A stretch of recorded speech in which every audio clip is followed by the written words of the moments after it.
Dear students, article का topic और उसका डेफिनेट आर्टिकल का यूज़ हम आजकल पढ़ रहे हैं। रूल नंबर 8 है और वो हम बता रहे हैं कि ऐसा कॉमन नाउन जो एब्स्ट्रैक्ट नाउन का मीनिंग दे उसके अंदर हम द यूज़ करते हैं। उसके साथ ज़रा ये सेंटेंस देखें, फिर ये बात पूरी समझ आएगी। Eight last the warrior in him was thoroughly aroused. अब यहाँ पे द वॉरियर वैसे एक पर्सन होता है ना, जैसे डॉक्टर है, जैसे लॉयर है, वैसे ही जंगजू बंदा एक पर्सन होता है। हिस्ट्री में स्टोरीज बहुत सारी मिलती हैं हमें जिसमें वॉरियर का वर्ड यूज़ होता है, लेकिन यहाँ पे उस पर्सन के लिए वॉरियर का वर्ड यूज़ नहीं हुआ, बल्कि यहाँ पे द फाइटिंग स्पिरिट के लिए हुआ है।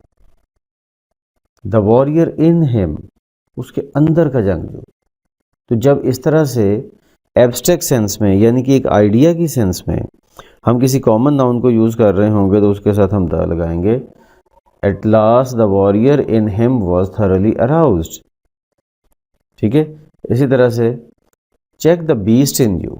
द बीस्ट अब जाहिर है कि एक जंगली जानवर को कहते हैं, तो the beast in you, the beast के साथ हम द उस वक्त यूज़ करेंगे जब बीस्ट को हम एक आइडिया के सेंस में यूज़ करेंगे, यानी कि द बीस्टली पैशन।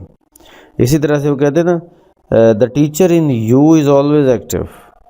मैं किसी बंदे से कहता हूँ कि आपके अंदर का जो उस्ताद है वो हर वक्त ज़िंदा रहता है, हर वक्त ताज़ा रहता है। वजह कि मतलब वो अगर हर वक्त किसी ना किसी को कुछ पढ़ाने की, सिखाने की कोशिश करता रहता है, तो it means the teacher in him is always active.